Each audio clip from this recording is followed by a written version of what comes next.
The base of a structure, built over 4,500 years ago, is level to within 15 millimeters across an area the size of 10 city blocks.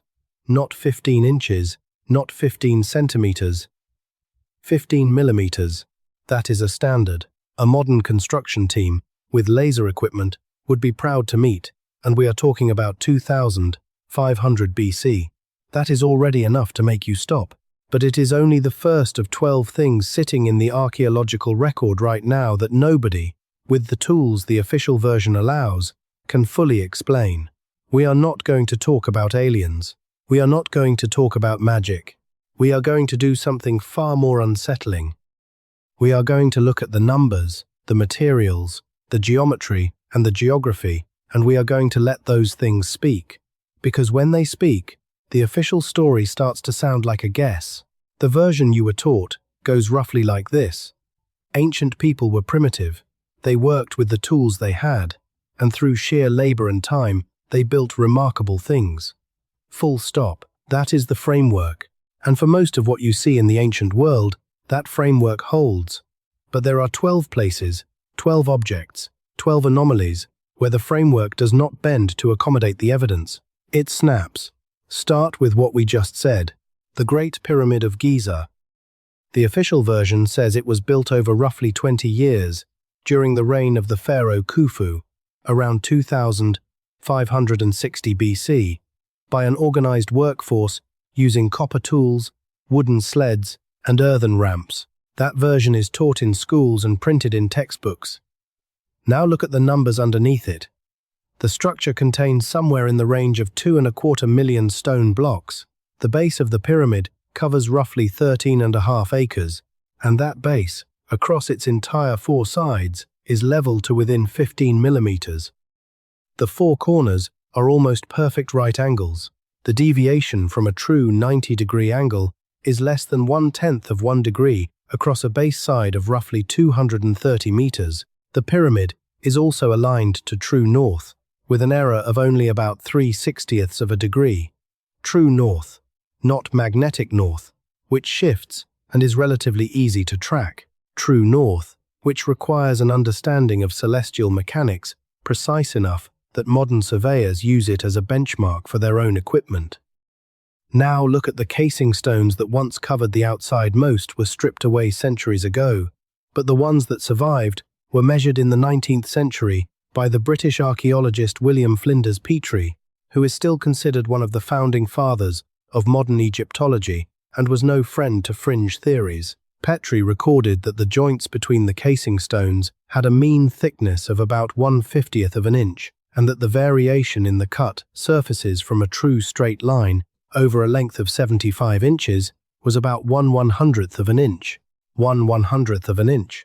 On stones weighing, individually, somewhere between 15 and 20 tons each, and according to Petrie's own survey, those tolerances were consistent across an estimated total of more than 100,000 casing stones covering the entire structure. The official explanation is labor and organization. And there is real evidence that a large, well-fed, professional workforce built this thing. We have found the workers' village, the bakeries, the medical records. Nobody serious is arguing the workers were not human. But the official explanation does not actually address the precision. It describes a workforce. It does not describe a mechanism. Nobody has ever demonstrated, not in a controlled experiment, not in a scaled reconstruction, how you achieve 1/100th of an inch consistency on a 20-ton block with copper tools and sand abrasion, let alone how you do it 2 million times. The textbook says it happened. The textbook does not explain how. That is not the same thing. And here is where it gets uncomfortable. That is discovery number 1. There are 11 more. Move to southeastern Turkey, to a site that did not even appear in the academic literature in any serious way until 1994, when a German archaeologist named Klaus Schmidt arrived at a hill called Göbekli Tepe, noticed that the limestone slabs scattered in the dirt were not grave markers as assumed, and began to excavate. What he found caused a phrase you almost never hear from professional archaeologists. It forced a rewrite of a chapter of history that was considered settled.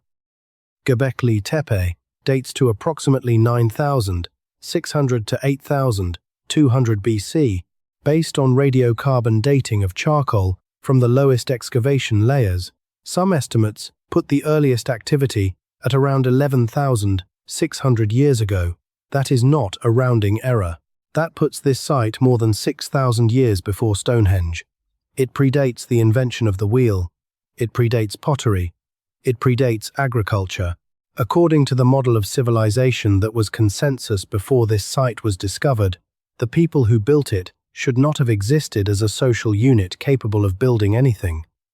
They were hunter-gatherers, nomadic. By definition, the textbook said they had no permanent organization, no surplus food to feed a labor force, no social hierarchy to coordinate a building project. And yet, the T-shaped limestone pillars at Göbekli Tepe are up to 5.5 meters tall and, according to Britannica, weigh as much as 50 tons in some cases. They are carved with detailed, sophisticated reliefs of animals, lions, foxes, serpents, vultures, boars rendered with an artistic and technical skill that no one expected from that period. There are at least 20 enclosures, possibly many more still buried. Only a fraction of the site has been excavated. Researchers have estimated, based on ground-penetrating surveys, that up to 250 more pillars may still be underground. The discovery flipped the conventional model of civilization on its head. Ian Hodder, the director of Stanford University's Archaeology program, described Göbekli Tepe as unbelievably big and amazing at a ridiculously early date. The excavator, Klaus Schmidt, himself suggested a revision of the entire sequence. Not that humans built temples because they became civilized, but that building temples together may have been what made them civilized. As he put it, first came the temple, then the city. Think about how much that inverts what you were taught. Everything we assumed about the preconditions for monumental architecture, agriculture, settlement, surplus, hierarchy, may have the sequence exactly backward. Coincidence? The dates say something built before all that existed. The question is not whether it was built, it is who organized it, and how, and why our model failed to predict it for so long. But that is not all. Head now to Bolivia. 12,000 feet up on the Bolivian Altiplano, near Lake Titicaca, sits a site called Puma Punku, part of the larger Tiwanaku complex. Puma Punku gets discussed a lot by fringe sources, and most of those discussions get the basic facts wrong in ways that make archaeologists roll their eyes, which is unfortunate, because the actual verified data, the data that nobody disputes, is extraordinary enough on its own. The largest stone blocks at Puma Punku are red sandstone slabs. The biggest of them, according to measurements recorded in the archaeological literature, is roughly 7.8 meters long, 5.2 meters wide, averages about 1 meter thick, and is estimated to weigh around 131 metric tons. Chemical and petrographic analysis of the stone confirmed that those sandstone blocks were transported up a steep incline from a quarry near Lake Titicaca, roughly 10 kilometers away. The smaller andesite blocks used for the precision carvings came from quarries on the Copacabana Peninsula, nearly 90 kilometers away and across the lake. Now, the famous H-shaped andesite blocks at Puma Punku. Each H block has approximately 80 individual faces, 80 machined surfaces, and they match each other across multiple blocks, with a precision that researchers argue suggests a system of standardized measurement and prefabrication, meaning the blocks were manufactured to a template, not individually fitted. The surfaces are flat, the corners are sharp, the holes drilled into them are clean and consistent. Some stones were fastened with copper clamps, some of which appear to have been poured molten into pre-cut grooves in the stone, meaning someone was doing metal casting, in situ, on site, at altitude, with andesite as the substrate. The official explanation is that the Tiwanaku civilization, which flourished roughly between 500 and 1000 AD, accomplished this with stone tools and labor. That is possible, but the mechanism, how you hold 80-face tolerance on hard andesite, with stone hammers and sand abrasion at nearly 4,000 meters of altitude, across hundreds of interchangeable blocks. That mechanism is not in the textbook. It is a conclusion without a method. We are not at the core yet. Go further back and further south, outside Cusco, Peru, at an altitude of around 3,700 meters, sits the complex of Sacsayhuaman, the great Inca fortification whose three massive zigzag walls run for roughly 360 meters in length and rise to heights of up to 18 meters. The walls are built of enormous stone blocks, andesite and limestone, fitted together without mortar, using what is called dry stone polygonal masonry. The fitting is so tight that the joints between stones, according to multiple sources, are often imperceptible to a knife blade. A single piece of paper will not fit between many of the stones.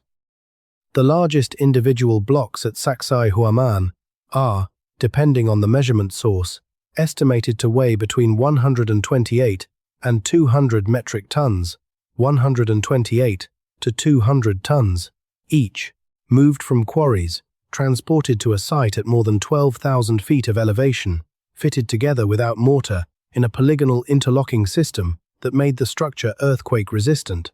And earthquakes are not abstract in Cusco. The city has been hit by devastating seismic events, and the Inca walls have survived, while the Spanish colonial buildings built on top of them crumbled. The engineering works.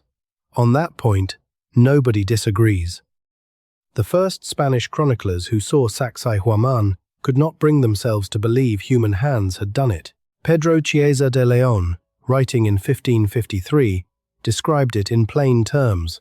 The stones were so large and so fitted that it seemed impossible human hands had set them in place.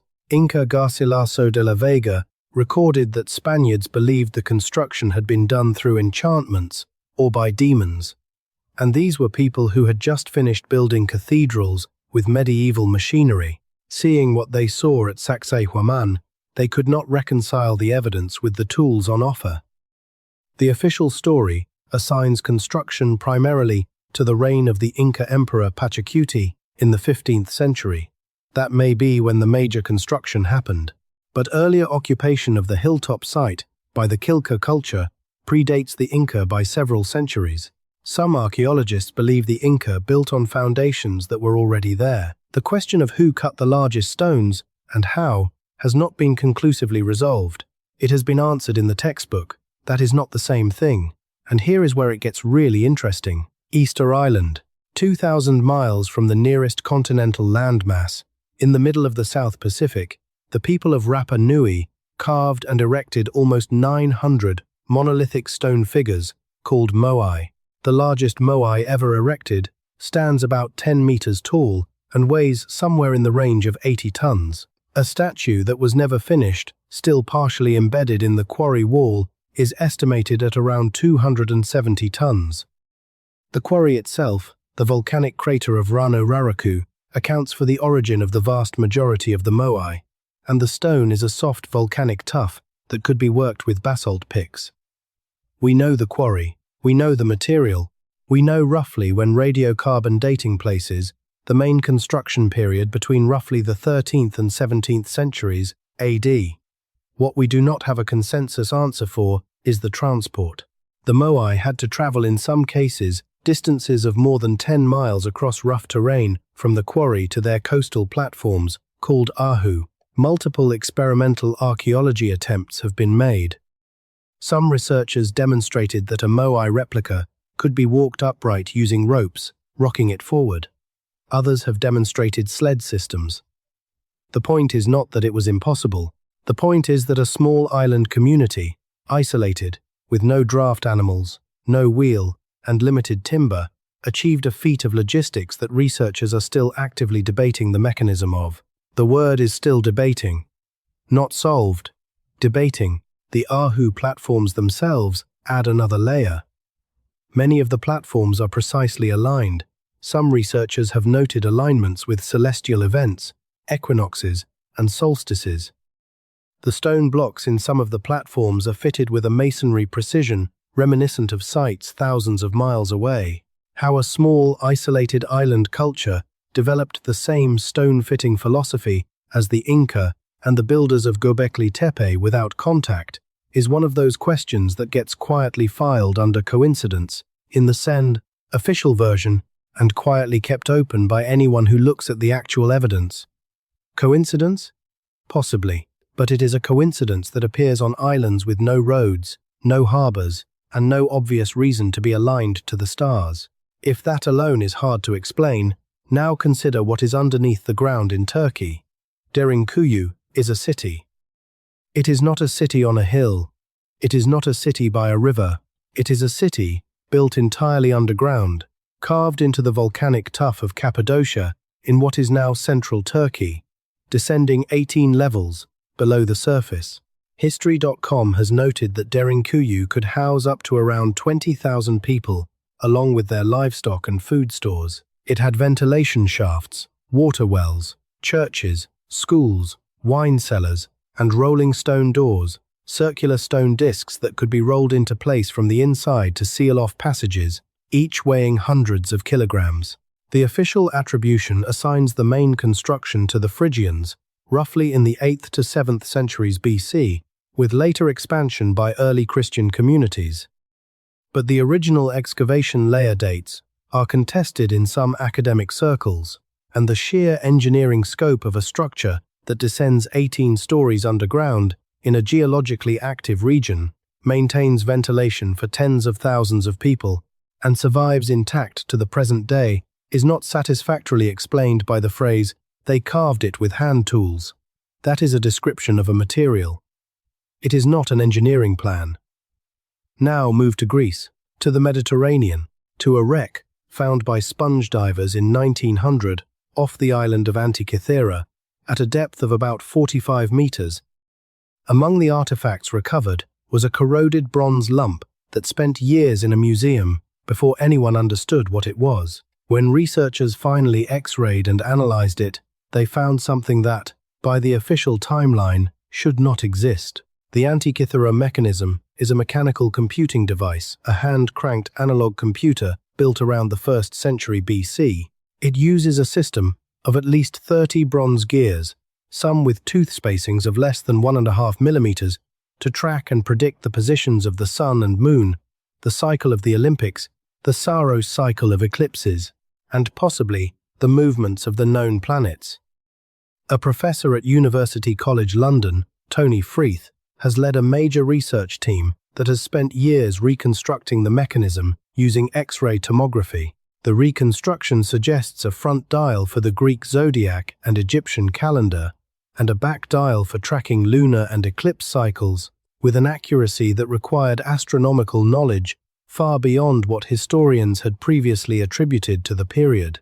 The closest technological equivalent, a mechanical gearing system of comparable complexity, does not reappear in the historical record for roughly 14 centuries, when similar clockwork mechanisms emerge in medieval Europe. 14 centuries of gap. One device found at the bottom of the sea, from a shipwreck, with no known workshop, no known maker, no known tradition that produced it.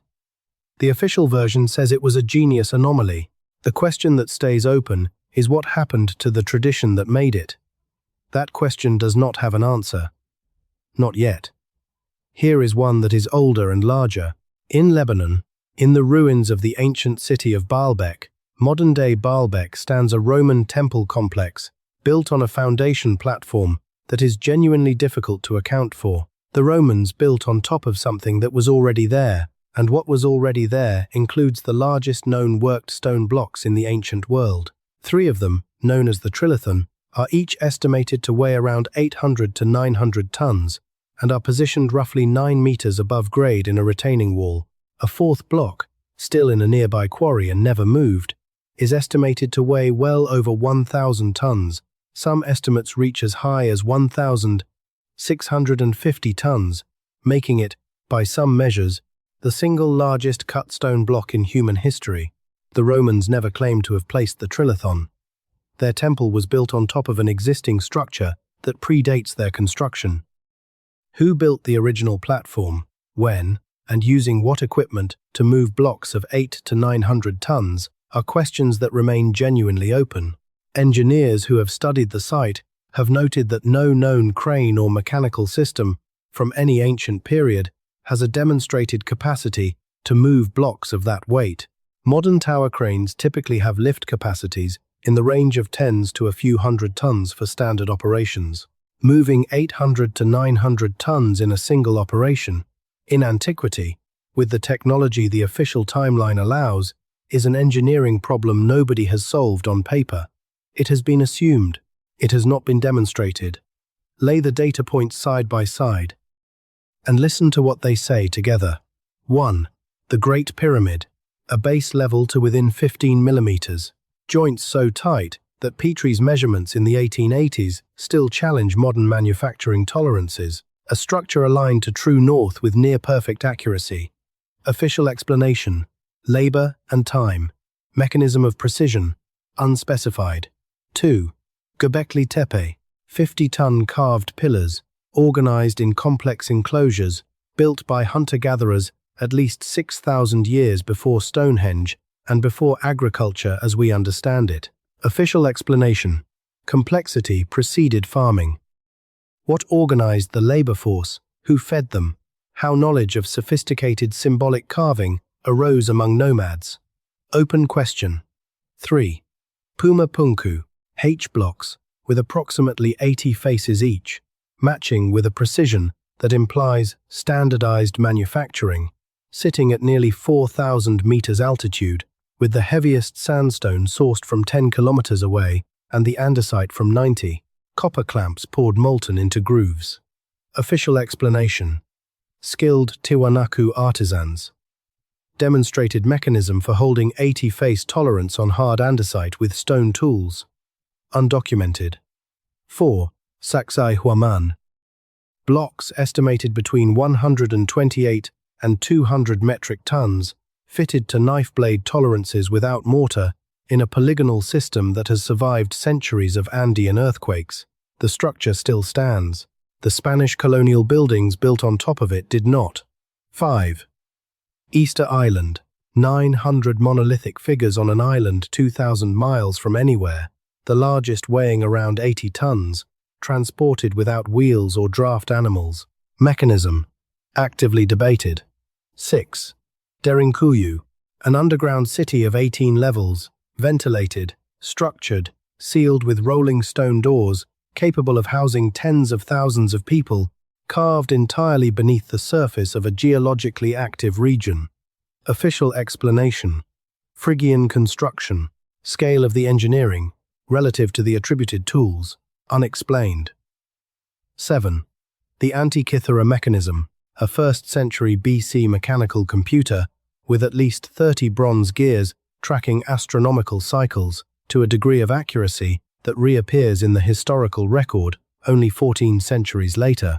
Official explanation: an isolated genius, the tradition that produced it, gone. 8.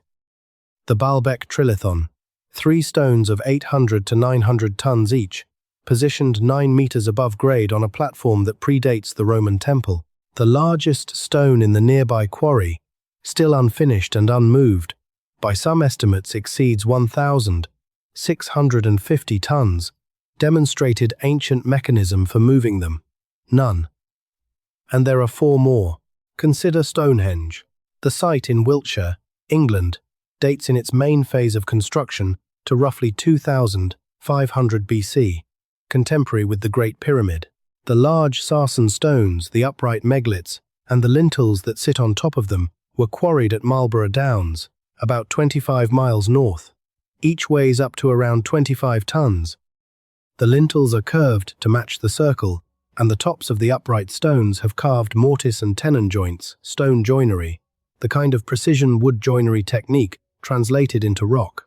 The smaller bluestone pillars, of which there are about 80, were transported from the Preseli Hills in Wales, a distance of roughly 150 miles, a fact confirmed by geological sourcing of the stone. The transport route, the logistics of moving multi-ton stones from Wales to Wiltshire, most likely involving rafts, sledges, and organized labor chains, has been studied extensively. What has not been resolved is the level of astronomical precision encoded in the site's alignment. Stonehenge is aligned with the midsummer sunrise and midwinter sunset.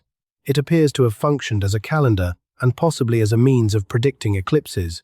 The knowledge of the solar year and of celestial mechanics required to plan and execute that alignment with stones sourced from hundreds of miles away is knowledge that the official story assigns to people who, 2 generations earlier in the textbook, had no writing and no formal measurement system. The knowledge existed before we assumed it could. Coincidence? The alignment works. Every summer solstice, the sun rises in exactly the predicted position, framed by the heel stone, at a site built 4,500 years ago.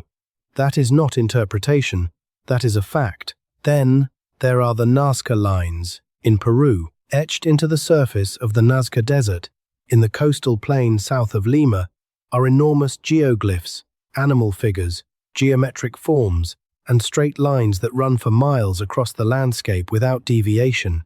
The hummingbird is about 90 meters long. The condor stretches almost 200 meters.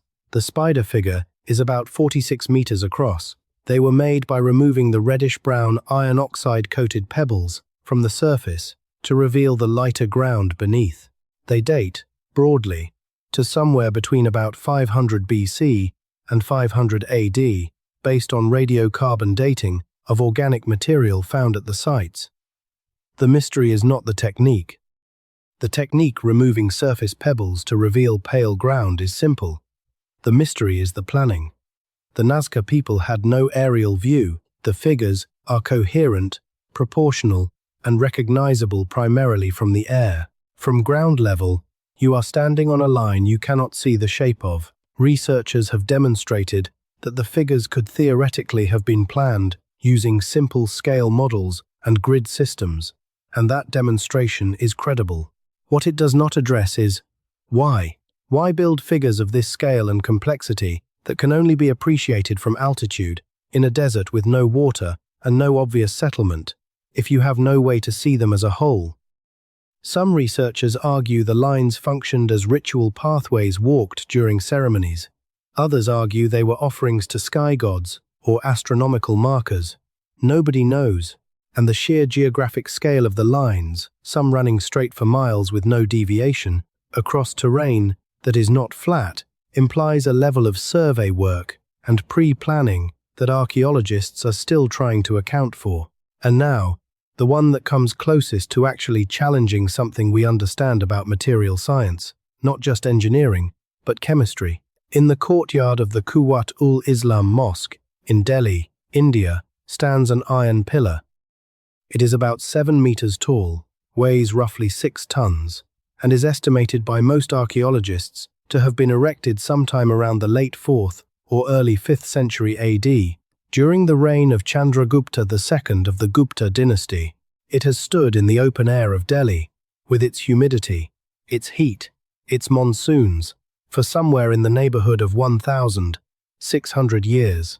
It has not rusted, not appreciably, not in any way that has compromised the structure. A small amount of surface oxidation is visible at the base, but the pillar is, to a degree that confounds metallurgists, essentially rust-free. Materials, scientists who have studied it, including researchers who published findings in the journal Current Science, have identified that the pillar was forged from a high phosphorus content of around 0.25%, which creates a passive protective layer of a compound called mica-white, a form of crystalline iron hydrogen phosphate hydrate that acts as a barrier against further corrosion. The technique used to achieve this, which involved forge welding layers of iron in a process that distributed the phosphorus evenly, is a metallurgical sophistication that materials scientists have described as remarkable for its period. In the peer-reviewed literature, the analysis of the Delhi iron pillar is not fringe. It is a legitimate metallurgical puzzle. The composition and corrosion resistance are real. The question of how, without modern chemistry or analytical instruments, ancient smiths achieved a specific phosphorus distribution that produces a long-term protective layer, that question is real. The official answer is that skilled ironworkers, over generations, discovered empirically what worked without understanding the chemistry behind it. That may be true, It may also mean that the gap between what ancient craftspeople knew and what we assume they could know is significantly wider than the textbook allows.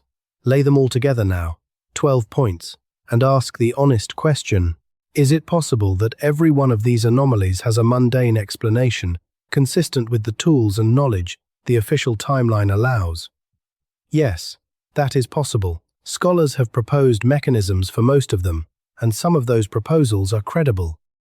But here is the gyro, the inversion that reorders everything.